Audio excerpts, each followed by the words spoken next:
Good morning, Brent. How are you doing today?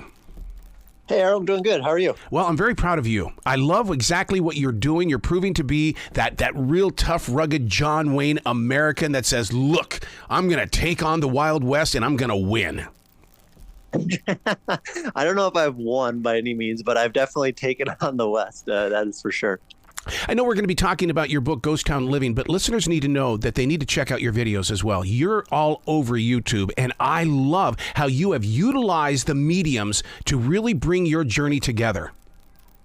Well, thank you. Yeah, I've been documenting my time up here for the last 4 years, and I just feel like it's a really fun way to show people what's going on and to kind of resurface some of this history that might have been lost otherwise. You went out there during the lockdown. I mean, March of 2020. I mean, my God, in my heart, I know exactly what I was doing, but you decided you're going to buy us a ghost town. Yeah, I think that we all probably knew that was going to be an interesting time in one way or the other. And I packed it up and moved west, like you said, like kind of to see what the West held for me. And I moved there beginning of March of 2020, thinking maybe, hey, I'd stay a couple weeks, see how this thing goes. And I've been there ever since. And so it's been over 4 years now. And I think it's just been the most trying but beautiful 4 years of my life, and ones that I just look back on very fondly. Do you feel that the land was calling you? Because I believe that's why I'm in this forest in South Charlotte, North Carolina. I believe the forest has always been calling out to me. I do. I think that there's like a resonance here or a connection to this place and the history here that I've never felt anywhere else. And that's one that keeps me here too. And I do feel like some type of is deeper than just being up here for 4 years. I don't know exactly how to describe it. Maybe you have a better way after being in down there, but there's something beautiful about that too. It just feels like it feels like you're part of something larger. And I think that's what I was searching for coming out here in a way. And I think I found that being here. Putting this book together, I've always believed that something from the rocks or the trees are what moves through me to find its way to the pages. What about you? Because, I mean, I see those videos where you're in the ground and you're walking around and it's like, man, he's just the tool. He's the tool. He's not the creator. Right. Yeah, I mean, the mines are the reason that we're talking about. It's the reason that the town's there. It's the reason for a lot of different things. And so I try to spend as much time as I can down in the mines just because that is where all the history originated. That's, again, why the whole town exists. And so there's about 30 miles of mines underneath the town. You know, they were primarily mining silver originally and then zinc. And so I spent a lot of time walking in the mines, both on my explorations, but then also when I was putting together the book. I actually recorded the audiobook version of the book 900 feet underground in the mine. That took some convincing on my publisher's part to let me do that, but I eventually put together a little living room. I had my bed, my little kitchenette, I had my little Zoom recorder, and I recorded the book down there over 3 days. And I think that, like, by doing that, to your point about like speaking through the rock, like the stories I was telling about the history of the town just felt that much more vibrant to me when I was looking around and seeing, you know, a mine shaft. And I hope some of that came out through the audio recording too. God, I have to listen to it now because I want to hear the echo. I want to be able to hear the depth of those, you know, your voice hitting the rock and then going through that microphone. Yeah, there was something really special about being down there. It was just, I don't know. It just felt like the right place to be. When it came time to record the audiobook, it was the first thing that sprung to my mind. It was like the only thing. And it was a bit of a battle with the publisher. They did not want that to happen. There's a lot of things that could go wrong trying to do a professional recording that far underground. But I think we pulled it off pretty good.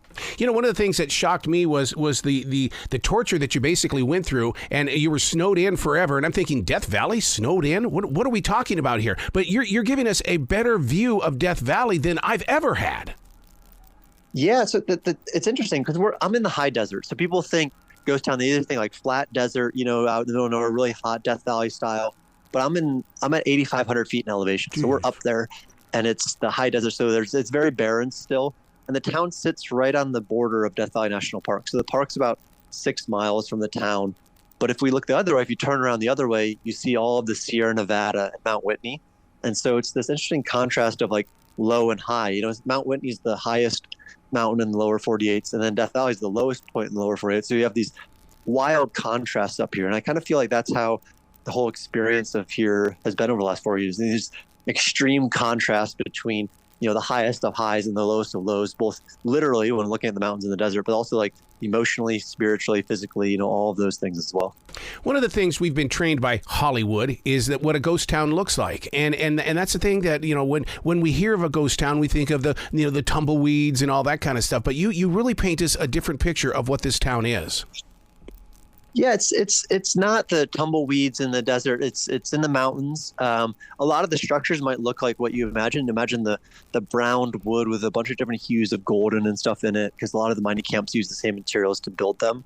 And the property these days, it has about 20 buildings left, and those are a variety between the old general store. We have one of the old brothels is still standing, the old assay office where they would test the quality of the minerals, the mine shafts, all sorts of different things. And it's stunning. I think it's set against such a interesting contrast where you see snow-capped mountains. Earlier this year, we even had 5 or 6 feet of snow throughout the whole town. So it's a very different contrast maybe than people think when they think just, the hot, barren desert. Are any writers or authors coming out there just to sit inside those buildings to write? Because I want to turn this forest into a writer's paradise. And I know that I'm years and years from it. But I just believe that where you are is a place of creativity. Yeah. Not a ton have come up, but what we're doing with one of the buildings, you'll probably like this. Like, we have an old cabin. All the cabins are from the 1800s, but we're transforming one of them into a recording studio. Oh. So, artists can come up here, draw from that inspiration. Like you said, the porch out front of the cabin overlooks the Sierra Nevada. So you just see this huge mountain range in front of you. And then you see the old Owens Lake down below you. And so we're setting it up so artists can come up here, live up here for a little bit of time, record whatever their medium is, whether that's, songs, podcasts, audiobooks, whatever they want to do, writing. So I'd love for it to eventually be kind of a hub for creativity. I think that is one of the reasons that I'm so excited about opening up the space, because I draw a lot of inspiration from the town, the history, the natural beauty around here. And I hope that, more people can draw that same type of inspiration from the place as well.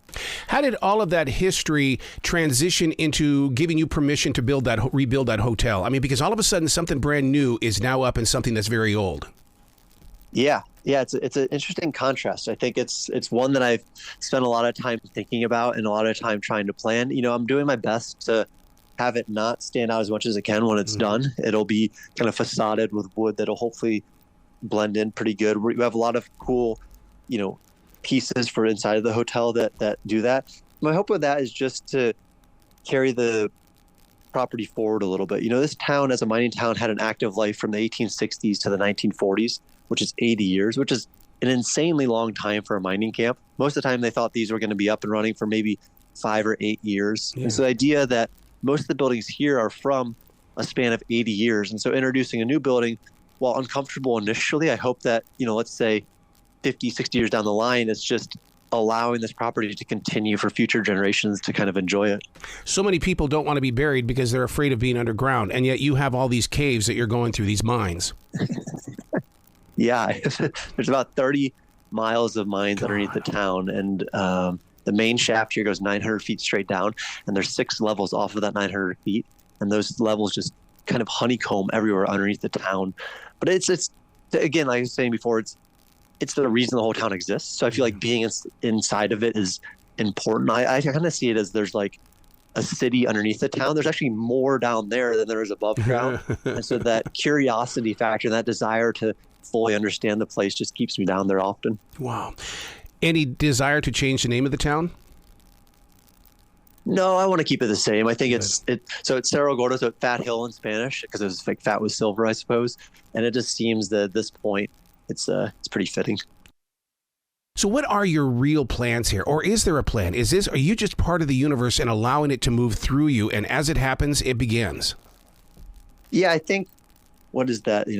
God laughs at the best plans or something like that. I had plans going into it to hopefully develop it into this place where people could come stay overnight in cabins and different overnight accommodations. And I still think that's important. I still think that staying over here overnight is an important part of it, because people right now can come and visit. It's free. Anybody can visit anytime. We have a little museum. They can kind of understand the history. But to see the sunrise over Death Valley and then the sunset over Mount Whitney, and to kind of get the full experience of the Milky Way being over the town is just a different experience. So the hope long term is we finish this hotel that we're doing that'll have 7 rooms. They'll have a restaurant for people to come and have some lunch if they want to, maybe introduce some cabins. And then long term, I'd love to put camping up there because, again, the property is about 400 acres. And so there's a lot of land to roam around.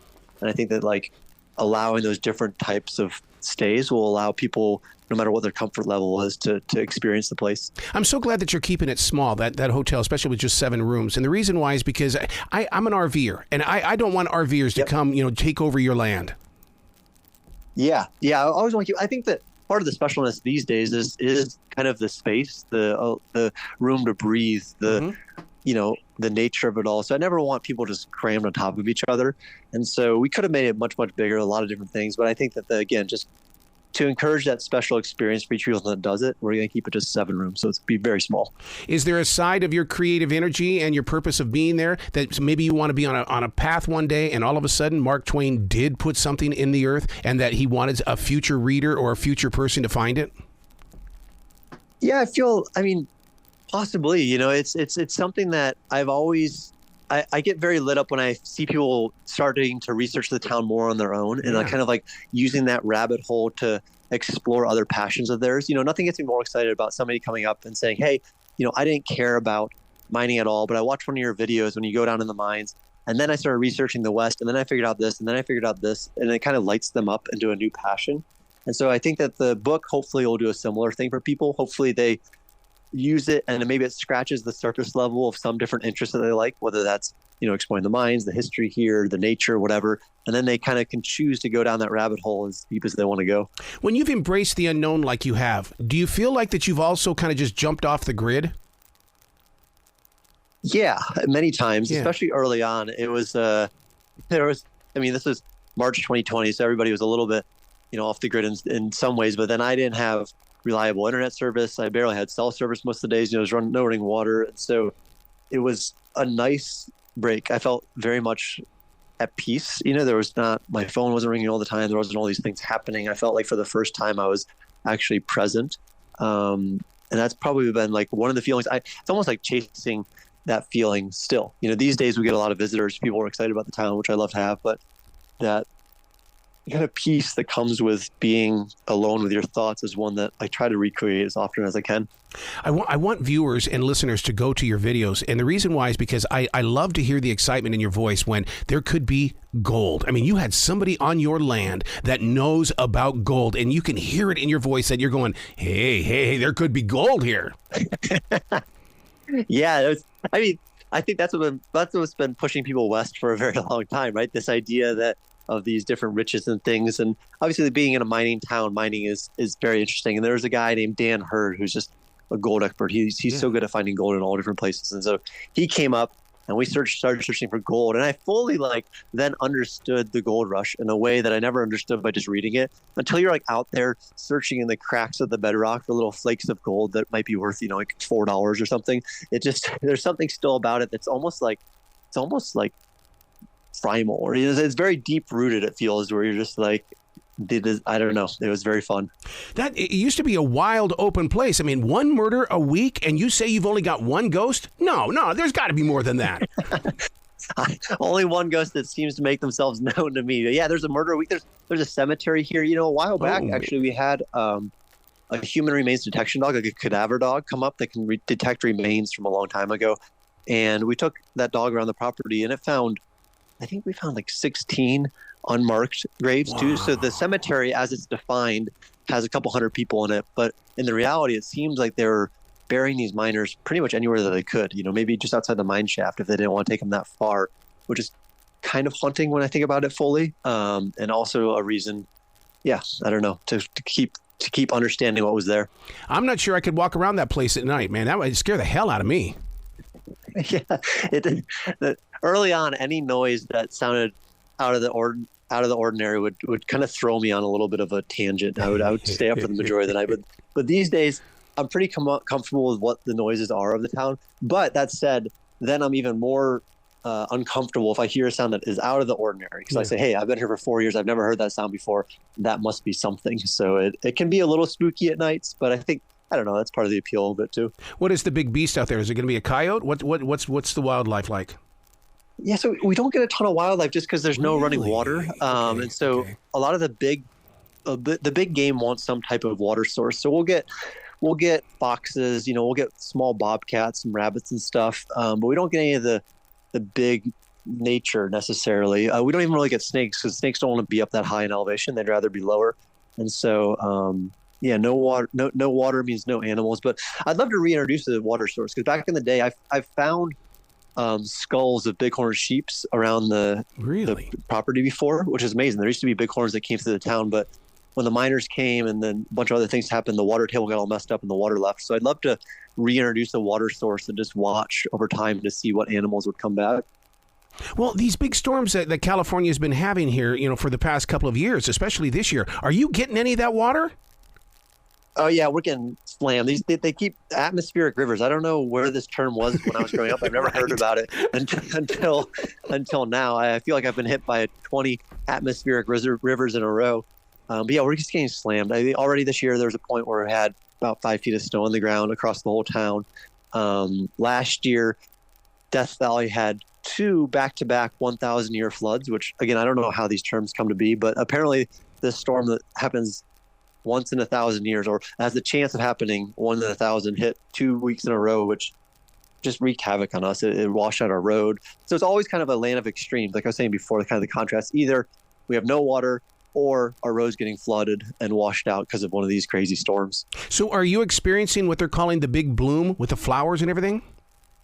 Yeah. So last year, we had a really big bloom, and that was, it's beautiful. I mean, when you see these super blooms happening in the desert and you see flowers, it's just stunning. It has an unintended consequence where it leads to more moths, which I learned last year. So basically, there's these cutworms that eat the sap or the little shoots of grass when they're coming up out of the desert, and so those turn into moths eventually. So last year we had a lot of moths on the other end of the super bloom, but when the bloom's happening, it's just, I don't know, it's something that everybody should try to experience once in their life. Wow. And without that running water, that means you're not living off the land then. How do you get food and stuff up there?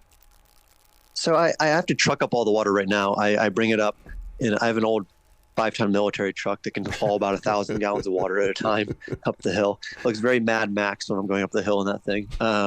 But the food, there's a grocery store about an hour away that I can go get food on. I did this year, I put up gutters for the first time. So I'm hoping to capture some of that snow melt when it starts happening into some gutter systems, at least for, flushing toilets and things like that.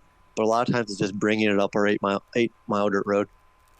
I mean, I was going to ask if there's any way you can do rain barrels or anything like that just to store that water. Yeah, I've tried. I need to get a little bit better with that system. Because when it rains a lot. So it's kind of like a function of just the infrastructure. But I have experimented with this winter the first time. So I'm excited. I think that given 2 or 3 years, we might be able to get a decent portion of the water that we need from rain collection. I think it's going to work. Your mantra. You're challenging us to challenge our practical lives, and I think that in this book and when they go and watch the videos, I think people are going to change their lives. I hope so. I hope that it's some type of inspiration to take a leap towards maybe their big project they've always been thinking about, or a different mean of living that maybe excites them a little bit more. Yeah. I found a lot of inspirational characters out here in the desert and their stories from the past, and so maybe this story can do a small percentage of that for somebody out there. Absolutely. What's the website that people can go and find out more about you, dude? So they can tap into everything. Yeah. I would say just Ghost Town Living on YouTube is the best place. That's got the last 4 years and, in full HD, 40-minute long videos. If they want to check those out, the book is a great place to do. Then I'm just Brent W. Underwood on Instagram. Those are probably the best places to check it out. Man, you got to come back to this show anytime in the future. The door is always going to be open for you, dude. Oh, that's amazing. And hey, vice versa. Anytime you want to come to the town, come on out. I'd love it. To show you around, show you what we got going on. I'm not taking my RV out there, though. Fair. It might be tough going up that final 8 miles of the road. God. You be brilliant today, okay? Yeah, same.